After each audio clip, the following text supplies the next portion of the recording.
We gather. We gather here, bringing our whole lives with us.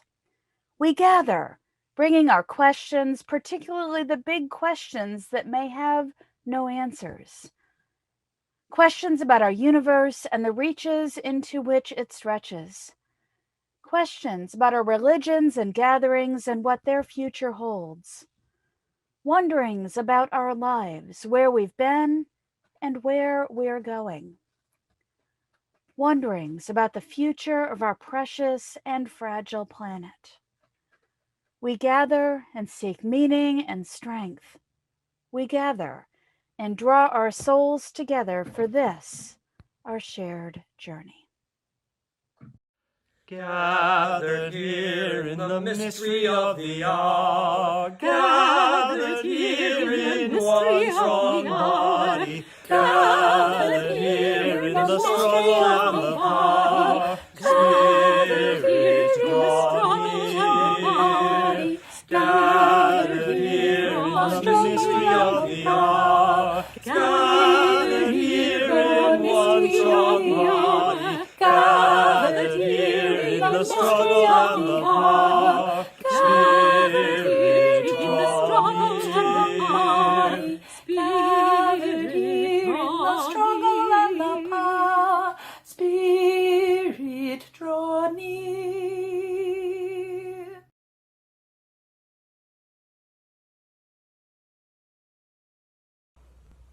Good morning, everyone.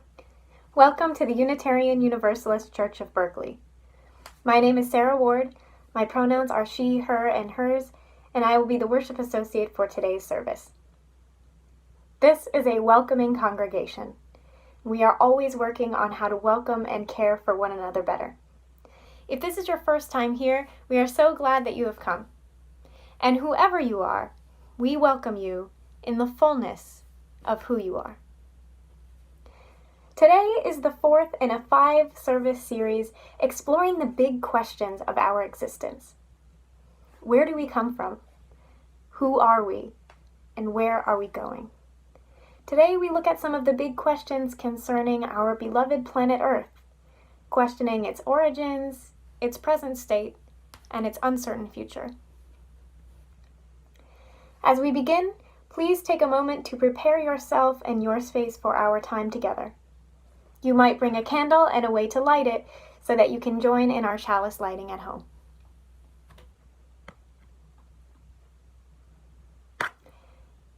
And now, let us kindle our flames with the words of Margaret A. Keep. As surely as we belong to the universe, we belong together. We join here to transcend the isolated self, to reconnect, to know ourselves to be at home, here on earth, under the stars, linked with each other.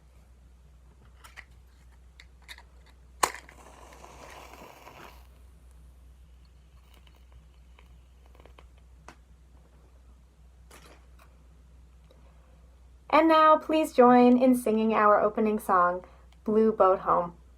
The words will be on your screen.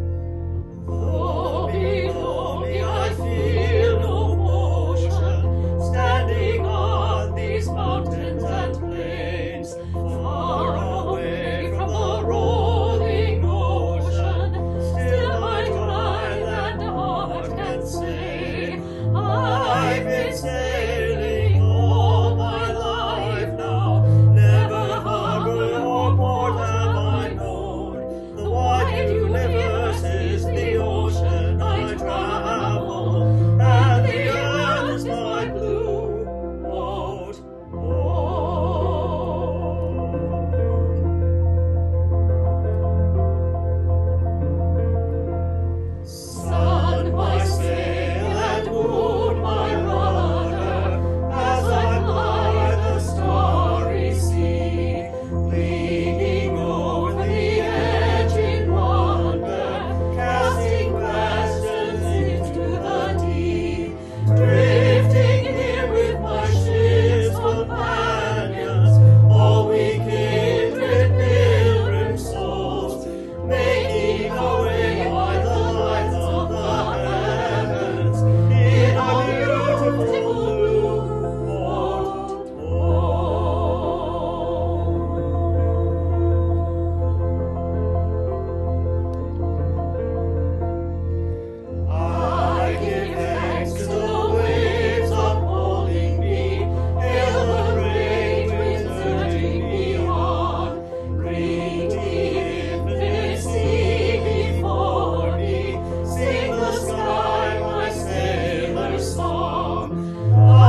And now please join with me in saying our covenant. Love guides this church. The quest for truth and justice is its common purpose. To give thanks, listen deeply, speak with care, honor our differences, and seek and grant forgiveness. These things we covenant with one another.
Good morning, everyone. This is the Time for All Ages. I'm the Reverend Catherine Boyle. My pronouns are she, hers, hers. Today we have a poem by Joe Harjo and a very special song from YCC for Earth Day to follow. With that, let us begin. Remember. Remember the sky that you were born under. Know each of the stars' stories. Remember the moon. Know who she is. Remember the sun's birth at dawn. Know that it's the strongest point of time. Remember sundown and the giving away to night. Remember your birth, how your mother struggled to give you form and breath. You are evidence of her life and her mother's and hers. Remember your father. He is your life also. Remember the earth, whose skin you are, red earth, black earth, yellow earth, white earth, brown earth. We are earth. Remember the plants, the trees, animal, life, who all have their families, their tribes, their histories too. Talk to them. Listen to them. They are alive poems. Remember the wind. Remember her voice. She knows the origin of this universe. Remember you are all people and all people are you. Remember, you are this universe, and this universe is you. Remember, all is in motion, is growing, is you. Remember, language comes from this. Remember, the dance language is, that life is. Remember.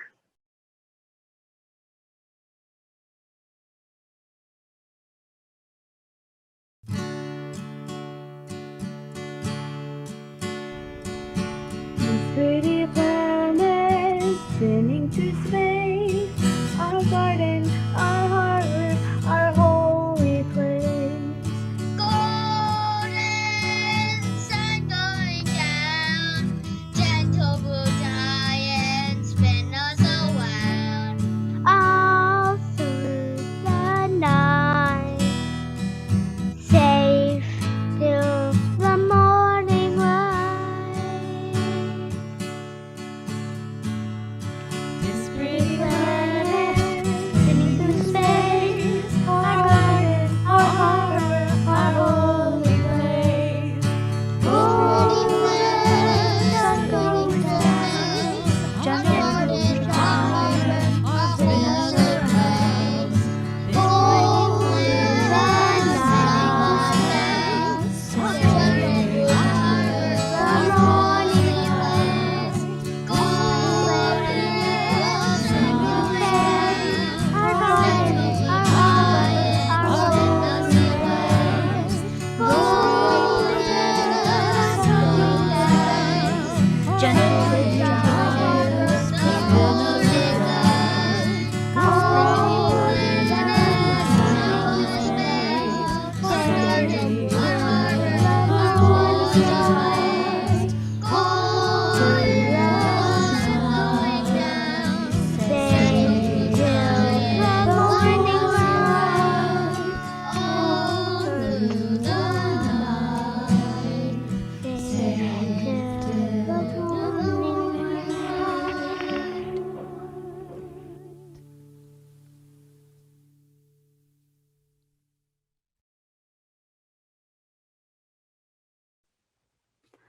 Where do we come from? Where are we going? Who are we? The mysteries and riddles of life surround us and stretch into the far reaches of our imaginations. Today, we look out across the fields and plains, on the surface of our beautiful earth, into the air and the depths of the sea. Let us sit back and revel in her beauty.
We enter the time in our service that we make for our hearts and spirits, for our cares and concerns. Today, I invite us to turn our attention to our planet and lift up the joys and concerns that we have for the earth. During our time of silence this morning, I invite you to share these things in the comments section. Whether it's something general that you would think about and lift up for our care and concern, or for joy, or something specific about our planet. I invite us all to hold these cares, both in our hearts and in the compassionate embrace of this loving community.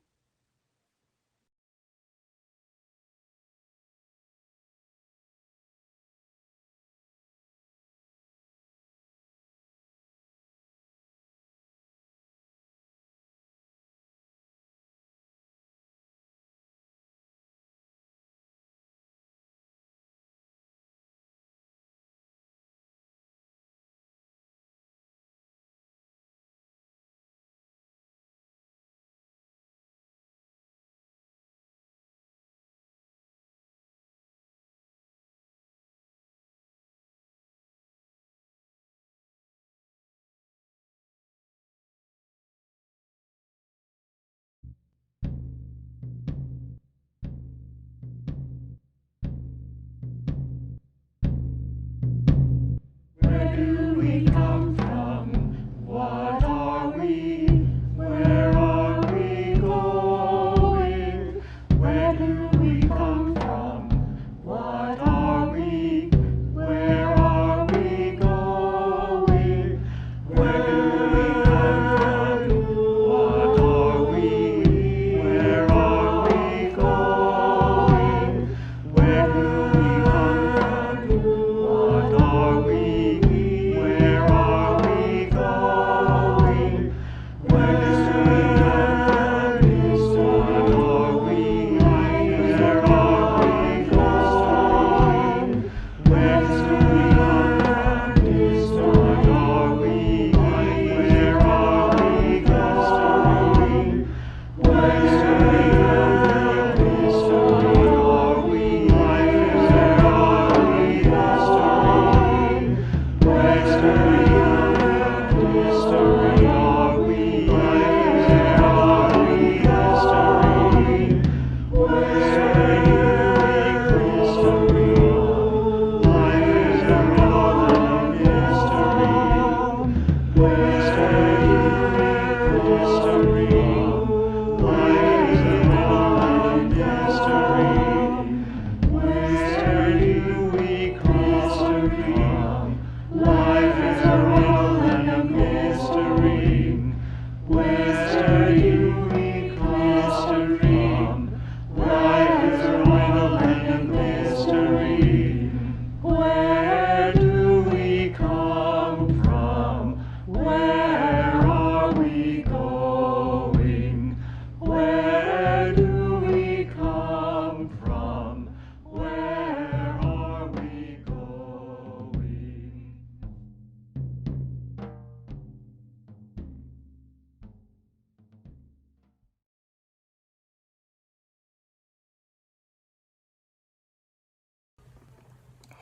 Our Unitarian Universalist faith draws from many sources, including humanist, Christian, and Jewish teachings, the words of prophetic peoples from many times and places, and wisdom from other traditions. Each Sunday we hear from many of them. But the first source of our liberal faith is our own personal experience of life. This morning it is my honor to share with you some teachings from the realms of physics and geology as they relate to the story of our Earth. When I think about the Earth in the grand scale of time, I think about heat and dust. Before there was Earth, there was dust, a cloud of cold dust particles swirling through empty space. When this cloud of gas and dust was disturbed, perhaps by the explosion of a nearby star, the cloud started to collapse as gravity pulled everything together, forming a solar nebula, a huge spinning disk. As it spun, the disk separated into rings, and the furious motion made the particles white hot. The center of the disk snowballed to become the sun, and the particles in the outer rings turned into large fiery balls of gas and molten liquid that later cooled and condensed to take the form of the planets. So, in Earth's early infancy, its surface may well have been a burning magma ocean. First dust, then heat. When a massive object smashed into the early Earth, some of the resulting debris was trapped by Earth's gravity, destined to wax and wane, to be worshipped and sketched by school children, and eventually visited our moon. Although Earth eventually cooled down to the point where the outer surface formed a hard crust, much of the heat left over from the original compression, the original compressed dust cloud, is still here, deep underneath our feet. Do you ever think about the liquid oceans of hot magma underneath the liquid oceans of cool water? The single largest source of heat on Earth, though, is actually decay of radioactive isotopes, like uranium, within the Earth's mantle. These isotopes radiate heat as they shed excess energy and move towards stability. Side note here is that even the presence of super heavy elements like uranium on our planet is a miracle and a puzzle. Heavy elements, though present throughout the solar system, did not originate within our sun, but instead came from previous generations of massive stars in our solar neighborhood, the remains of which have been scattered by supernova explosions. So in a way, we are heated from below by the leftover pieces of massive dead stars. There are star ghosts underfoot. We may be oblivious to this ancient heat as we tend to our work here on the coldest part of the Earth, its surface, but occasionally we are jolted back into awareness when our magma underworld re-announces itself by sending us a volcanic eruption. Twitter is going crazy right now over the brand new volcano that's erupting in Iceland, the first in its region in 800 years. It could mark the start of a centuries-long eruption cycle. And in the Caribbean, the island nation of St. Vincent is experiencing its own massive eruption. There are pictures of the ash column left over from the first explosion, billowing ash rising tens of thousands of feet into the air. These are massive events on a human scale, but they are still just pinpricks within an ever-changing geological tapestry.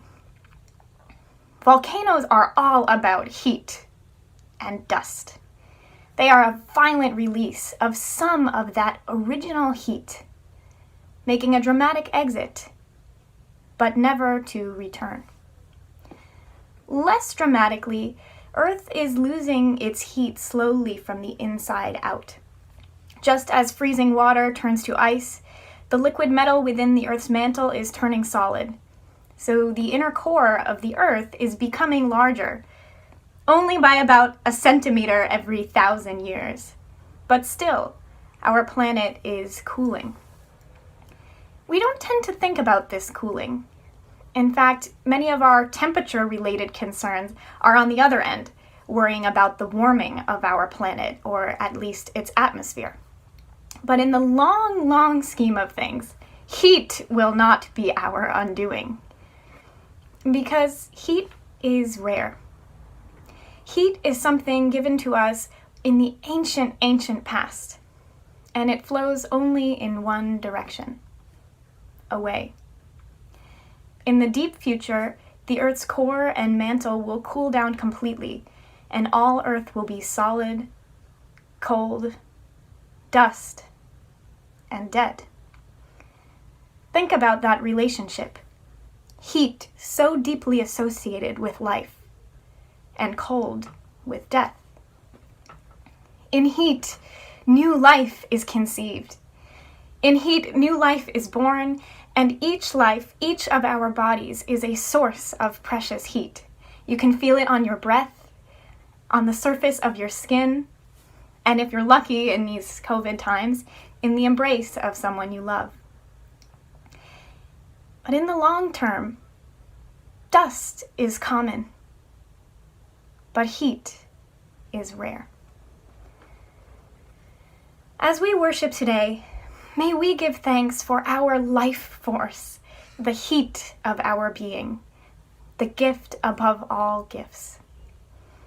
As we inhabit this beautiful planet with its fiery core, may our inner core match our planet's, burning bright with passion and awe.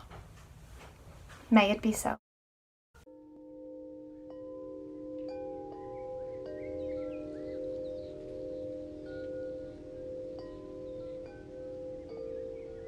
Mother Spirit, Father Spirit, where are you? In the skies or in the forest sounds your cry. What to give you, what to call you, what am I? Many drops are in the ocean, deep and wide. Sunlight bounces off the ripples to the sky. What to give you, what to call you, who am I am empty, time flies from me. What is time? Dreams eternal, fears infernal, haunt my heart. What to give you, what to call you, oh my God. Mother Spirit, Father Spirit, take our hearts. Take our breath and let our voices sing our part. Take our hands and let us work to shape our heart.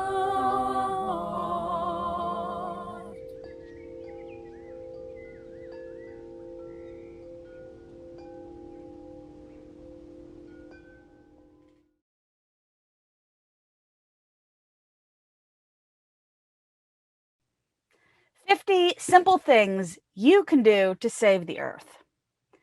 Now, that's not the title of this reflection. Instead, it was the title of one of my favorite books when I was a kid. Okay, that may sound a little weird, but let me try to explain.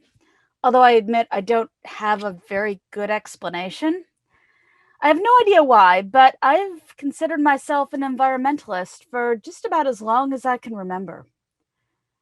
Now, it's not that the rest of my family was. They weren't. Don't get me wrong, they were caring folks who would try to do the right things when they could. But I was the only one who would, frankly, annoy everyone, chasing them around the house, turning light switches off after someone left a room. I was the one who would nag us about how much trash we accumulated each week and how X item really needed to be in recycling instead, and about how the gift wrap would be reusable if we opened our presents more carefully. By the way, those are all things out of that book.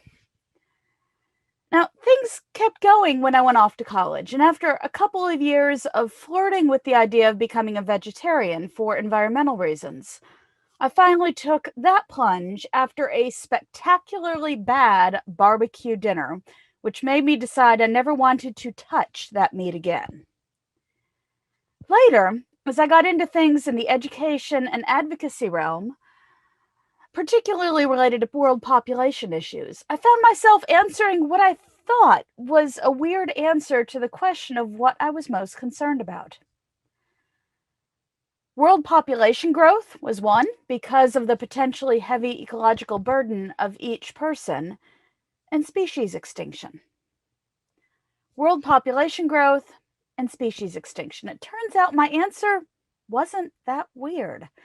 Most of the folks that I talked with who were working on population issues had the same two answers to that question. Now, if we're going to talk about lots of species and about species extinctions on the Earth, we're going to be talking about some long periods of time and some really big pictures. And that's what we're doing in this worship series, looking way backwards to how things began. The universe, religion, the Earth, and on a smaller time scale, but still large from our own human perspective, human lifetimes. We're looking backwards and we're looking forwards to where we're going and what we might be able to foresee about that. And there certainly is a lot of foreseeing and forecasting going on regarding the current and future changes on our planet. So back to species extinctions. Really, our planet has had a rather tumultuous past if you look at the really big picture. Not even thinking about the formation and the collision of all of the elements in space that it took to finally come together into one solid object. But beyond that, we've had ice ages and mega volcanoes and the occasional really big asteroid. Continental plates shifting and moving and doing their thing. Carbon concentrations in the atmosphere doing their thing. And there are the records of these histories in various places on our planet, in the many fossil records, locked into the ice of the Antarctic, and, here's an interesting one, in the water of the Pacific Ocean. That one surprised me when I found out about it. I thought water was something where everything would just gradually diffuse into the whole. Not so on really enormous scales. Things that have happened in the atmosphere at different times in our history are literally captured in different layers of the water in the Pacific Ocean. That's pretty cool, isn't it? All right, there are a lot of species on the Earth, but it is also true that more than 99% of the species that have ever existed on the Earth are extinct. And over the Earth's entire history as a planet, the vast majority of those extinctions happened during 6 distinct periods of time. The first of those was okay, forgive me on the pronunciation, I'm trying here. The first of those was the Ordovician extinction. This was about 450 million years ago, when about 60 to 70% of the species on the planet died off. Most of the life at this time was in the oceans, and it's thought that rapid planet-wide formation of glaciers froze much of the world's water, which, changed living conditions significantly in the oceans, and many species just didn't make it. The next was the Devonian extinction, maybe 375 to 360 million years ago. This took out maybe 75% of the species on the Earth, again, mostly ocean dwellers. While the overall cause of this was oxygen depletion in the ocean, there are all sorts of theories as to why it occurred. Maybe it was sea level changes, or just overall climate change, or an asteroid. Some think it may have been because of the massive expansion of plant life on land, which changed the chemical composition of shallow waters, and then the, shall we call it, trickle effect. The next of the great extinctions was the largest in our entire history and is often called the Great Dying. The Permian extinction happened 250 million years ago, and it took out 95% of the species on the Earth. It's the only major extinction that took out nearly all of the insects, too. For such a large and significant event, though, there is still lots of debate as to what caused it or even how long it lasted. Maybe it was over millions of years, and maybe it was only 200,000 years or so. Maybe it was volcanic activity, maybe an asteroid, maybe large-scale methane release, maybe something else. Then there is the Triassic extinction about 200 million years ago. This one is before the rise of the dinosaurs, if you're trying to keep up with where that happens in the history. 70 to 80% of species were lost, and it's another one whose cause is debated. Some event happened that caused huge amounts of carbon dioxide to go into the atmosphere, resulting in runaway global warming. Okay, as I'm going through the reasons, are you starting to get why I'm talking about these? All right, the second to the last extinction is probably the one that you're thinking of already, the Cretaceous extinction. 66 million years ago, when about 75% of the species on the Earth were lost, including the dinosaurs. Now, this is the only one of all of the extinctions, well, almost the only one, with general agreement on the cause. The enormous crater on the Yucatan Peninsula in Mexico kind of gives this one away. There is one more mass extinction so far in our planet's history, and we are living right in the middle of it. It is generally agreed by scientists that the human impact on our planet is increasing the rate of species going extinct by many times, if not hundreds of times. Here in California, I don't think I have to make huge arguments and claims to convince you that human activity is changing our climate. Our annual wildfire season is reminder enough. But I do want to make sure that we hold on to a sense of urgency, and that we hold on to that urgency all year round and not just when the sky goes orange. Frankly, on the orange sky days, I don't think I could think about much else, and I haven't, aside from just being freaked out that the sky is orange. We've got to hold on to the urgency all year round. Earth Day began to coalesce as a movement, really with the blue marble image taken by the crew of Apollo 17 in 1972. It was a moment that was the opposite of seeing an endless world stretching all around us. Instead, it was our planet, our whole planet, by itself floating alone in space. Many scientists had written before that, and many have written since, about the human impacts on the planet and the warming and changes to our climate as a result. And at the same time, as the world has modernized and developed, humans have moved farther and farther out of touch with nature and put more and more barriers between us and it. How often do you hear running water with your own ears? And I mean running water that isn't coming through a faucet. How often do your own fingers touch the bark of a tree or dig through the dirt on the ground? Then there's also the scale of things that makes thinking about them difficult for us measly humans with our measly human brains. There's actually a name for this. It's called a hyperobject. An object or a concept that is just too large and complex for the human brain to wrap itself all the way around. I mean, how many of us can truly grasp the difference between a million somethings and a billion somethings and a trillion somethings? Okay, sure, one is larger than the other, right? But the human brain has trouble comprehending the fact that a billion is a full 1,000 times larger than a million. And a trillion is 1,000 times larger than a billion.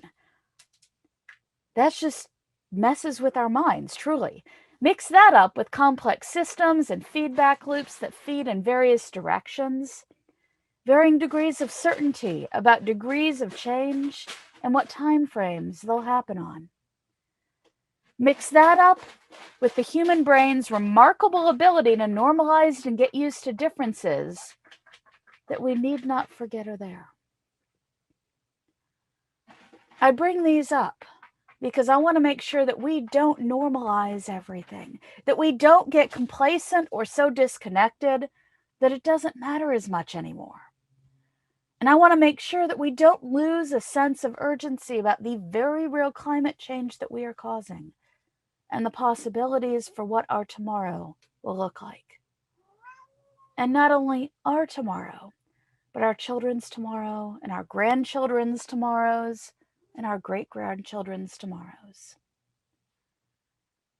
You know, I struggle with what to preach for Earth Day weekend each year. A sermon, after all, is supposed to be wrapped up nicely and have some call to action in it, and it is supposed to inspire hope. I struggle with how to bring you those things with the growing urgency and the escalating changes that we are seeing each and every year. There are lots of actions that are called for.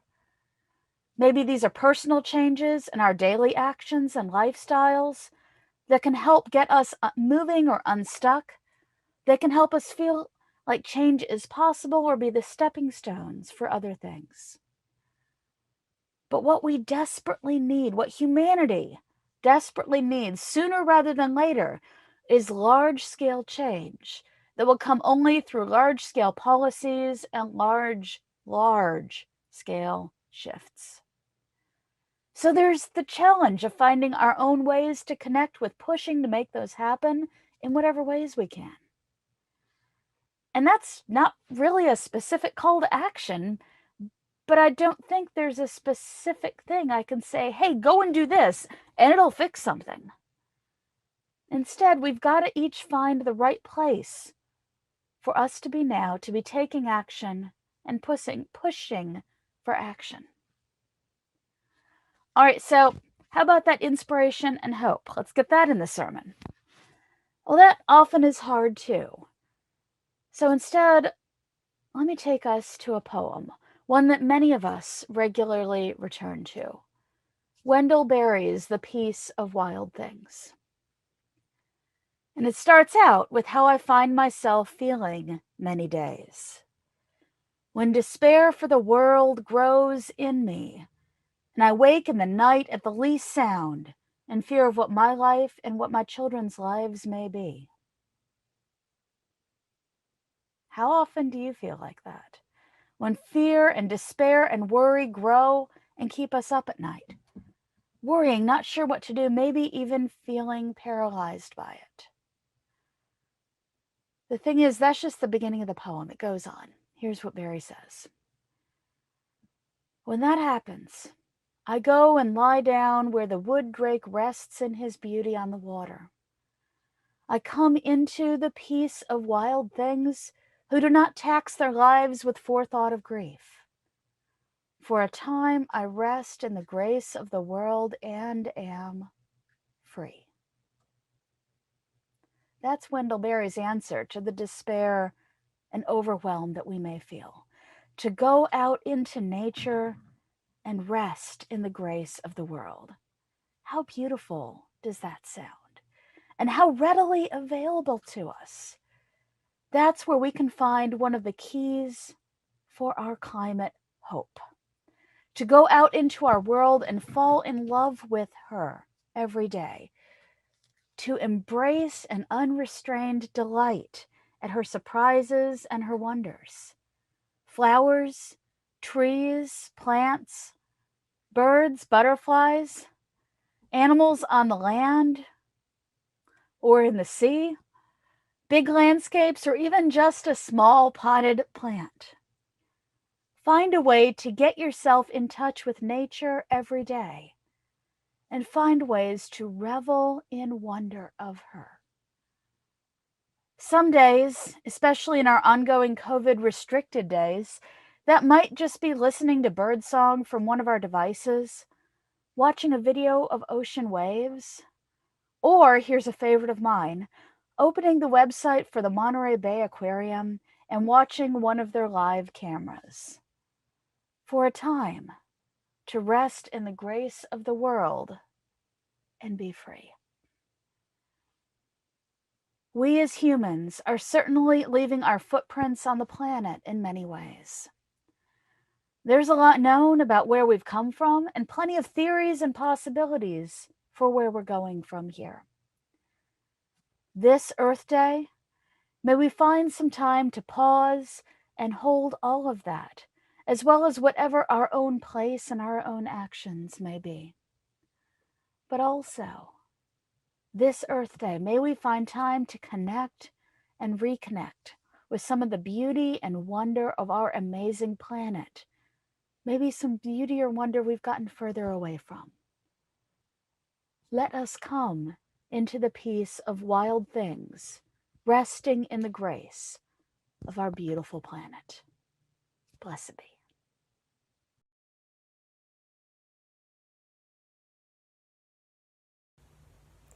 We take time now to remember that UUCB needs our gifts and support to realize our shared visions for loving community, spiritual growth, and social justice. We invite you to make an offering. Each week, half of our offerings are shared with a good neighbor organization who needs our financial support, and we hope that you will continue to practice generosity with these organizations during these difficult times.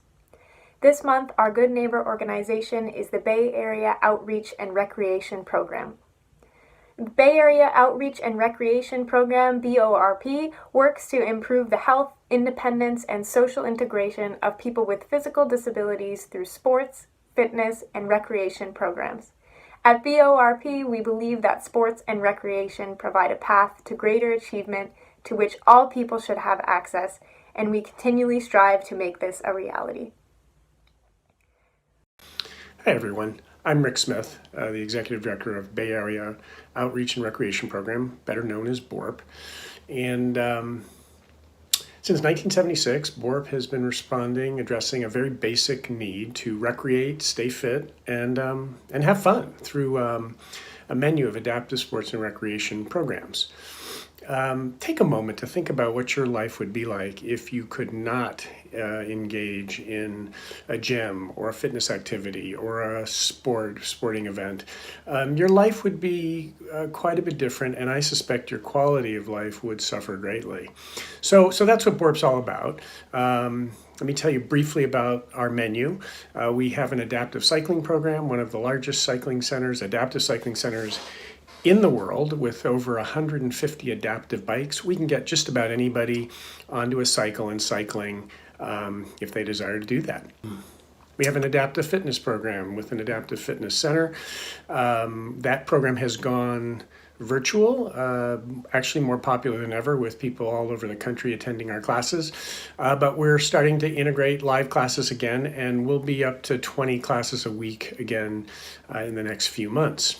Then we have a team sports program, which includes goalball, which is played by people with vision impairments, wheelchair basketball, power soccer. Power soccer is basically soccer in a gym, but it's played by folks that are in power chairs, have more severe disabilities.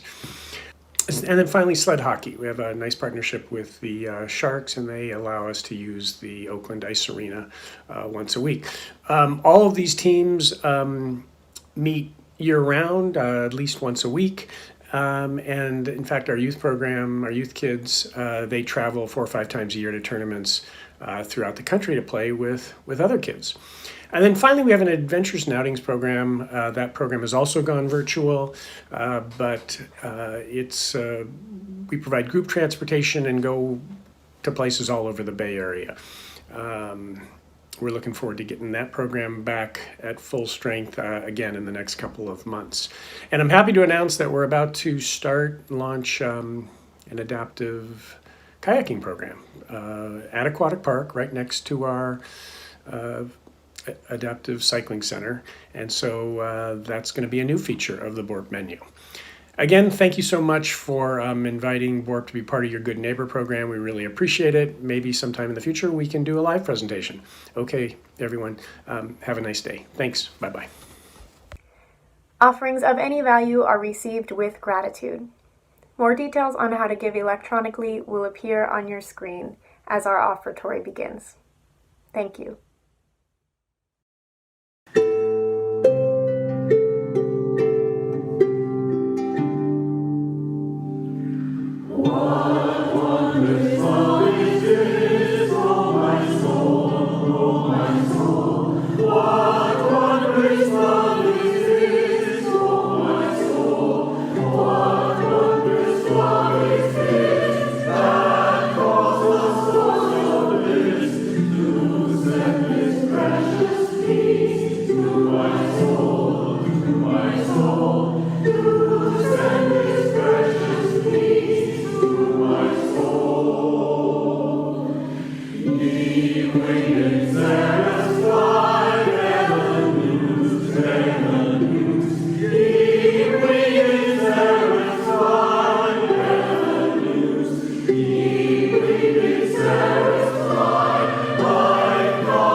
And now please join with me in dedicating our offering. We dedicate our offering and ourselves to the mission of this congregation, to create loving community, inspire spiritual growth, and encourage lives of integrity, joy, and service.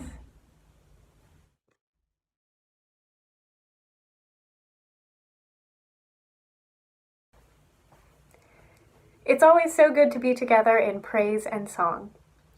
Before we shift to our virtual coffee hour on Zoom, I'd like to encourage you to stay informed about and involved in all that's going on in our congregation. The best way to do this is by exploring our website, uucb.org. And now for one quick announcement as we prepare to leave the worship service. Today at 1 o'clock, Paul Olbrich will lead Humanist Connections on today's topic, Are Humanists Winning the Reality Wars? More info and more announcements on uucb.org. If you want the complete list of announcements and upcoming events, be sure to check out the news tab on the website and navigate to The Week Ahead, our weekly email newsletter, which contains information about all upcoming activities. And now, please join in our closing song, Rising Green.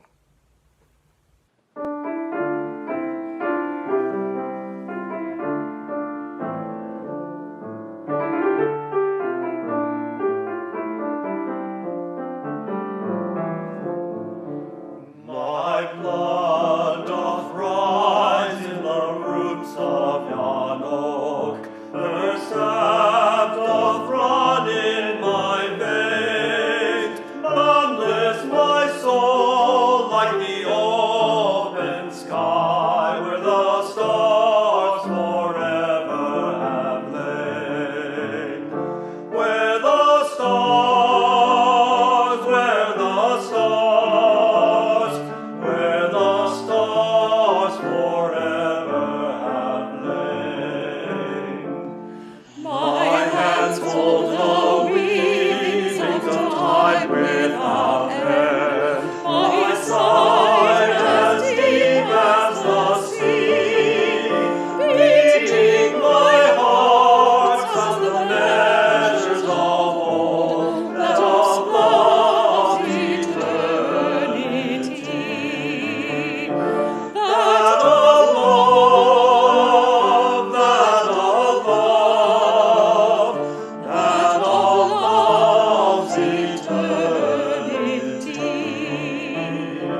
As we go forth from this sacred space, may we celebrate the earth and our shared lives.